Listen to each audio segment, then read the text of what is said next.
सकल भूषण का केवल ज्ञानोत्सव 104 पर्व कथा। अथानंतर किसी दिन हनुमान, सुग्रीव तथा विभीषण आदि प्रमुख राजाओं ने श्रीराम से प्रार्थना की कि हे देव, प्रसन्न हो। सीता अन्य देश में दुहक से स्थित है, इसलिए लाने की आज्ञा की जाए। तब लंबी और गर्म श्वास ले तथा क्षण भर कुछ विचार कर भाषा से दिशाओं को मलिन करते हुए श्रीराम ने कहा कि यद्यपि मैं उत्तम हृदय को धारण करने वाली सीता के शील को निर्दोष जानता हूँ, तथापि वह यतश लोकापवाद को प्राप्त है, अतः उसका मुख किस प्रकार देखूं। पहले सीता पृथ्वीतल पर समस्त लोगों को विश्वास उत्पन्न करावे, उसके बाद ही उसके साथ हमारा निवास हो सकता है, अन्य प्रकार नहीं। इसलिए इस संसार में देशवासी लोगों के साथ समस्त राजा तथा समस्त विद याधर बड़े प्रेम से निमंत्रित किए जावें। उन सब के समक्ष अच्छी तरह शपथ कर सीता इंद्राणी के समान निष्कलंक जन्म को प्राप्त हो, एवंस्तु ऐसा ही हो। इस प्रकार कहकर उन्होंने बिना किसी विलंब के उक्त बात स्वीकृत की। फलस्वरूप नाना देशों और समस्त दिशाओं से राजा लोग आ गए। बालक, वृद्ध तथा स्त्रियों से सहित नाना देशों के लोग महाकौतुक से युक्त होते हुए अयोध्या नगरी को प्राप्त हुए। सूर्य को नहीं देखने वाली स्त्रियां भी जब संभ्रम से सहित हो वहां आई थी, तब साधारण अन्य मनुष्य के विषय में तो कहाँ ही क्या जावे। यंत वृद्ध अनेक लोगों का हाल जानने में निपुण जो राष्ट्र के श्रेष्ठ प्रसिद्ध पुरुष थे, वे तथा अन्य सब लोग वहां एकत्रित हुए। उस समय परम भीड़ को प्राप्त हुए जन समूह ने समस्त दिशाओं में समस्त पृथ्वी को मार्ग रूप में परिणत कर दिया था। लोगों के समूह घोड़े, रथ, बैल, पालकी तथा नाना प्रकार के अन्य वाहनों के द्वारा वहां आए थे। ऊपर विद्याधर आ रहे थे और नीचे भूमिगोचरी, इसलिए उन सबसे उस समय यह जगत ऐसा जान पड़ता था मानो जंगम ही हो, अर्थात चलने फिरने वाला ही हो। क्रीड़ा पर्वतों के समान लंबे चौड़े मंच तैयार किए गए, उत्तमोत्तम विशाल शालाएं, कपड़े के उत्तम तंबू तथा जिनकी अनेक गांव समा जावे ऐसे खंभों पर खड़े किए गए।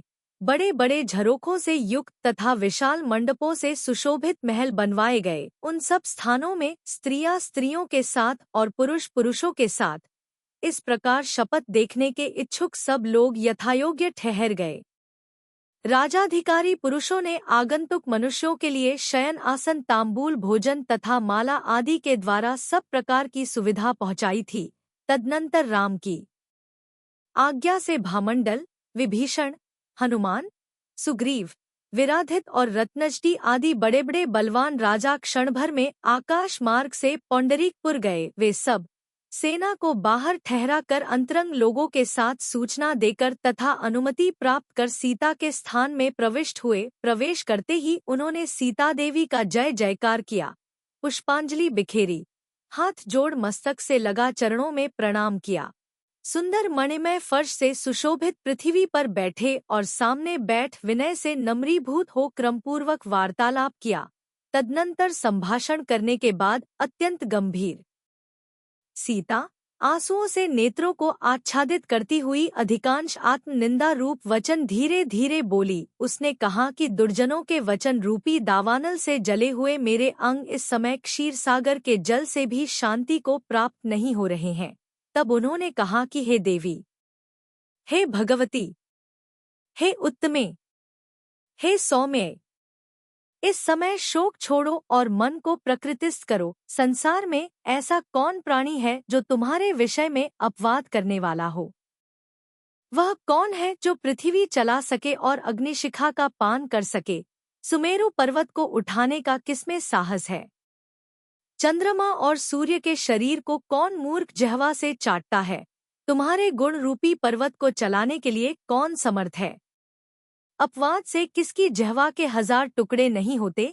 हम लोगों ने भरत क्षेत्र की भूमि में किंकरों के समूह यह कहकर नियुक्त कर रखे हैं कि जो भी देवी की निंदा करने में तत्पर हो उसे मार डाला जाए, और जो पृथ्वी में अत्यंत नीच होने पर भी सीता की गुण कथा में तत्पर हो उस विनीत के घर में रत्नवर्षा की जाए। हे देवी, धान्य रूपी संपत्ति की इच्छा करने वाले खेत के पुरुष अर्थात कृषक लोग अनुरागवश धान्य की राशियों में तुम्हारी स्थापना करते हैं।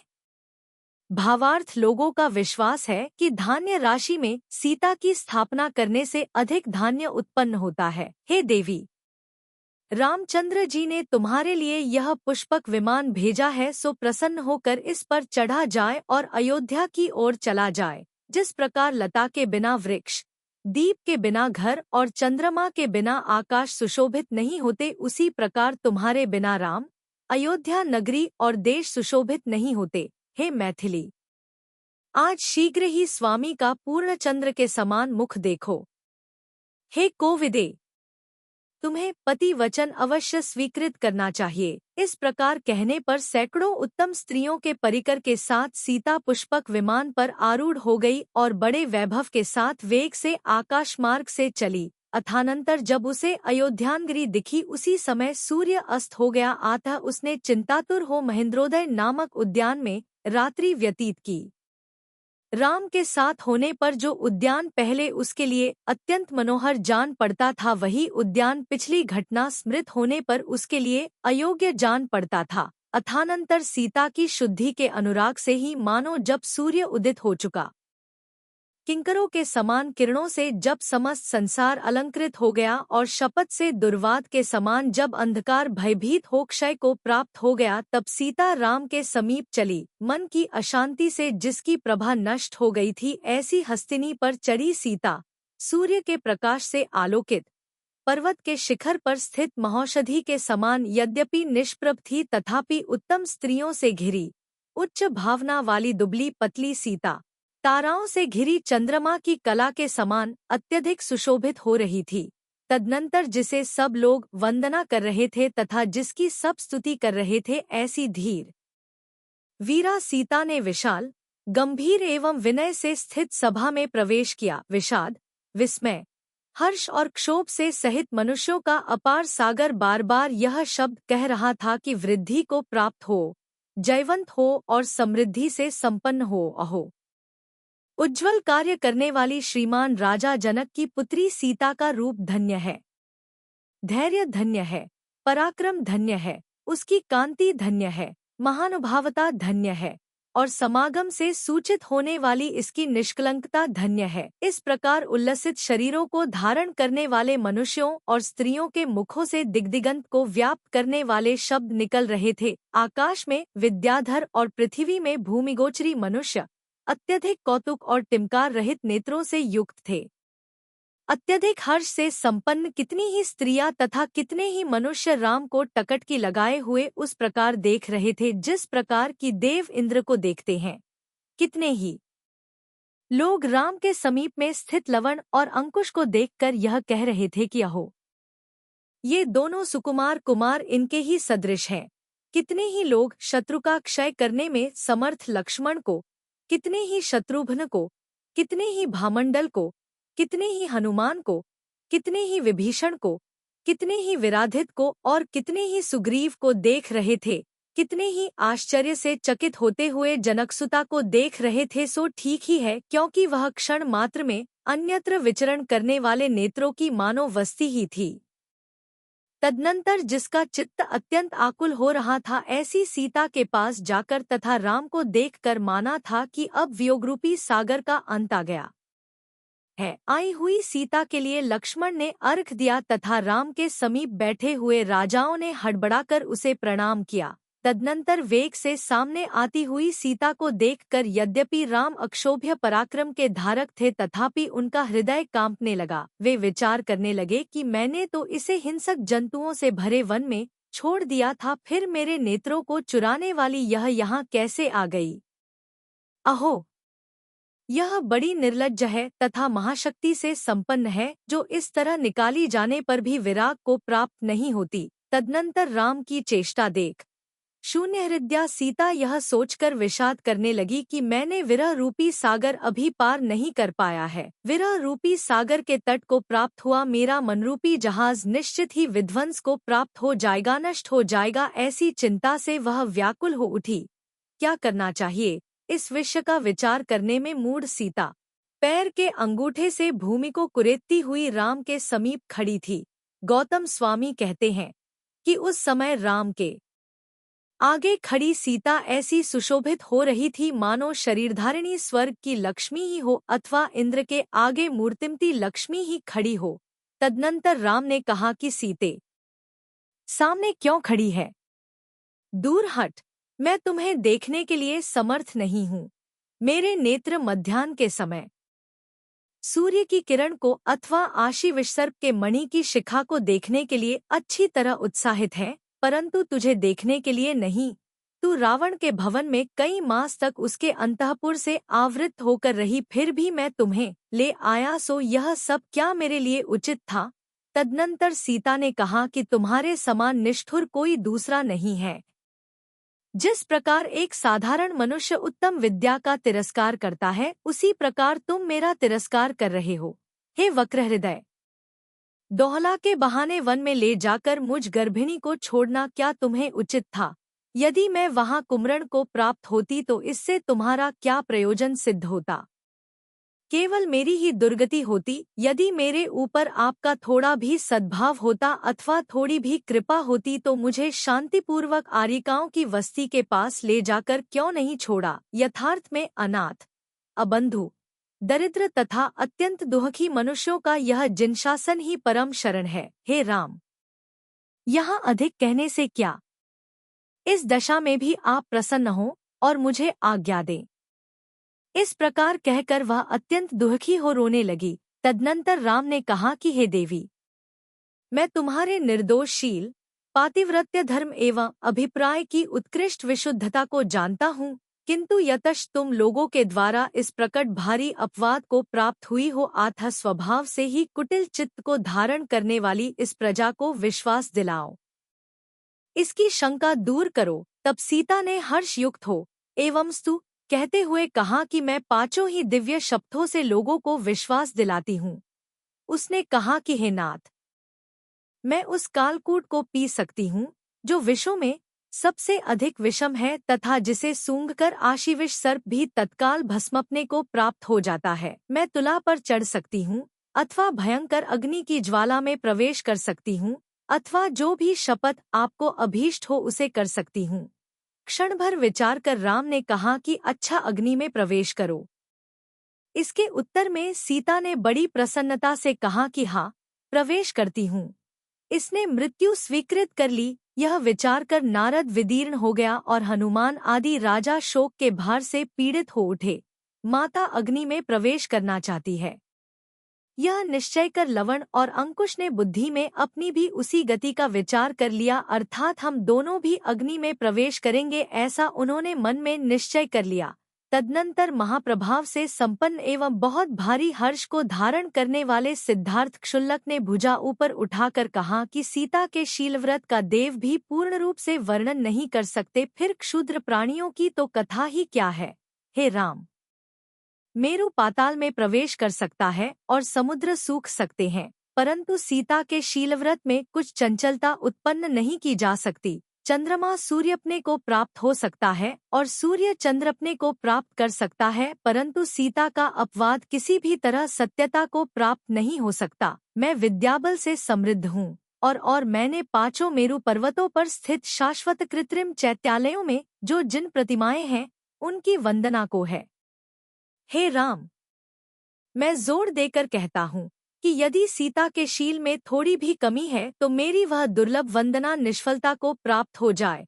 मैंने वस्त्र खंड धारण कर कई हजार वर्ष तक तप किया, सो यदि ये तुम्हारे पुत्र न हो तो मैं उस तप की शपथ करता हूँ, अर्थात तप की शपथ पूर्वक कहता हूँ कि ये तुम्हारे ही पुत्र हैं। इसलिए हे बुद्धिमान राम, जिसमें भयंकर ज्वालावली रूप लहरें उठ रही हैं तथा जो सबका सहार करने वाली है, ऐसी अग्नि में सीता प्रवेश नहीं करे। क्षुल्लक की बात सुन आकाश में विद्याधर और पृथ्वी पर भूमिगोचरी लोग अच्छा कहा, अच्छा कहा, इस प्रकार की जोरदार आवाज लगाते हुए बोले कि हे देव, प्रसन्न हो, प्रसन्न हो, सौम्यता को प्राप्त हो। हे नाथ, हे राम, हे राम, मन में अग्नि का विचार मत करो। सीता सती है, सीता सती है, इस विषय में अन्यथा संभावना नहीं हो सकती। महापुरुषों की पत्नियों में विकार नहीं होता। इस प्रकार समस्त दिशाओं के अंतराल को व्याप्त करने वाले तथा अश्रुओं के भार से गदगद अवस्था को प्राप्त हुए शब्द संक्षुभित जन सागर से निकलकर सब ओर फैल रहे थे। तीव्र शोक से युक्त समस्त प्राणियों के आंसुओं की बड़ी बड़ी बूंदें महान कलकल शब्दों के साथ साथ निकलकर नीचे पड़ रही थी। तदनंतर राम ने कहा कि हे मानवों, यदि इस समय आप लोग इस तरह दया प्रकट करने में तत्पर हैं, तो पहले आप लोगों ने अपवाद क्यों कहा था? इस प्रकार लोगों के कथन की अपेक्षा न कर जिन्होंने मात्र विशुद्धता में मन लगाया था, ऐसे राम ने परम दृढ़ता का आलंबन कर किंकरों को आज्ञा दी कि यहाँ शीघ्र ही 2 पुरुष गहरी और 300 हाथ चौड़ी चौकोन पृथ्वी प्रमाण के अनुसार खोदो और ऐसी वापी बनाकर उसे काला गुरु तथा चंदन के सूखे और बड़े मोटे ईंधन से परिपूर्ण करो।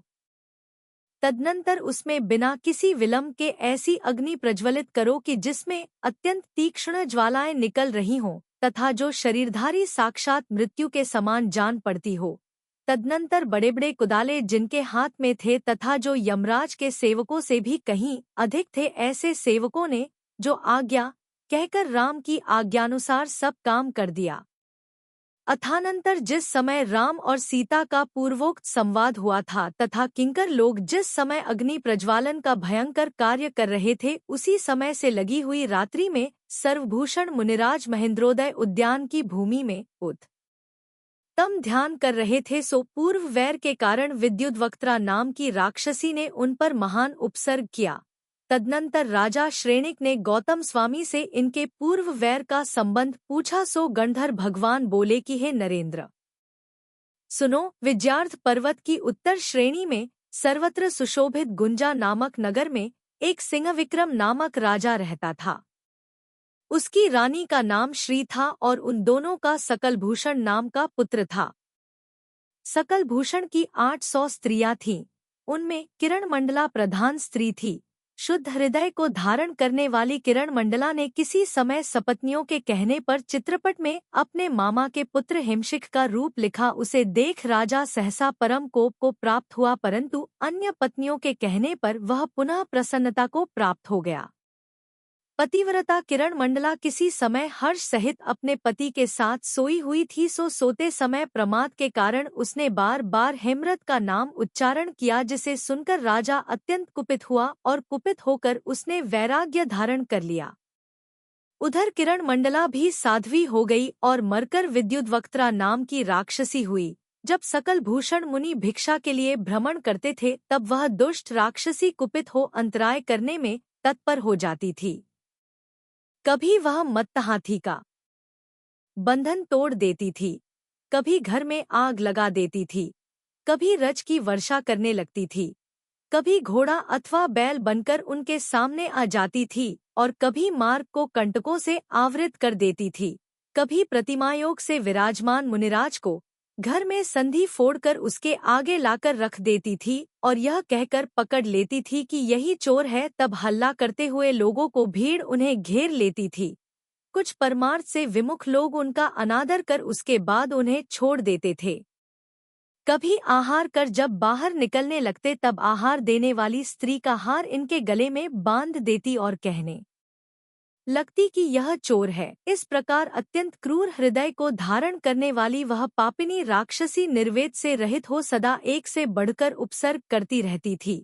तदनंतर यही मुनिराज महेंद्रोद्यनामा उद्यान में प्रतिमा योग से विराजमान थे। सो उस राक्षसी ने पूर्व वैर के संस्कार से उन पर परम उपसर्ग किया। वह कभी वेताल बनकर, कभी हाथी, सिंह, व्याघ्र तथा भयंकर सर्प होकर और कभी नाना प्रकार के गुणों से दिव्य स्त्रियों का रूप दिखाकर उपसर्ग किया। परंतु जब इन उपसर्गों से इनका मन विचलित नहीं हुआ, तब इन मुनिराज को केवल ज्ञान उत्पन्न हो गया। तदनंतर केवल ज्ञान उत्पन्न होने की महिमा में जिनका मन लग रहा था, ऐसे इंद्र आदि समस्त सुर असुर वहां आए। हाथी, सिंह, घोड़े, ऊंट, गधे, बड़े बड़े व्याघ्र, अष्टापद, सामर, पक्षी, विमान, रथ, बैल तथा अन्य अन्य सुंदर वाहनों से आकाश को आच्छादित कर सब लोग अयोध्या की ओर आए। जिनके केश, वस्त्र तथा पताकाओं की पंक्तियां वायु से हिल रही थी, तथा जिनके मुकुट, कुंडल और हार की किरणों से आकाश प्रकाशमान हो रहा था, जो अप्सराओं के समूह से व्याप्त थे तथा जो अत्यंत हर्षित हो पृथ्वीतल को अच्छी तरह देख रहे थे। ऐसे देव लोग नीचे उतरे। तदनंतर सीता का वृत्तांत देख मेषकेतु नामक देव ने अपने इंद्र से कहा कि हे देवेंद्र, जरा इस अत्यंत कठिन कार्य को भी देखो। हे नाथ, देवों को भी जिसका स्पर्श करना कठिन है तथा जो महाभय का कारण है, ऐसा यह सीता का उपसर्ग क्यों हो रहा है। सुशील एवं अत्यंत स्वच्छ हृदय को धारण करने वाली इस श्राविका के ऊपर यह दुरीक्ष उपद्रव क्यों हो रहा है। तदनंतर इंद्र ने कहा कि मैं सकल भूषण केवली की वंदना करने के लिए शीघ्रता से जा रहा हूँ, इसलिए यहाँ जो कुछ करना योग्य हो वह तुम करो। इतना कहकर इंद्र महेंद्रोदय उद्यान के सन्मुख चला और यह मेषकेतु देव सीता के स्थान पर पहुंचा। वहां यह आकाशतल में सुमेरु के शिखर के समान कांति से युक्त दिशाओं को प्रकाशित करने लगा।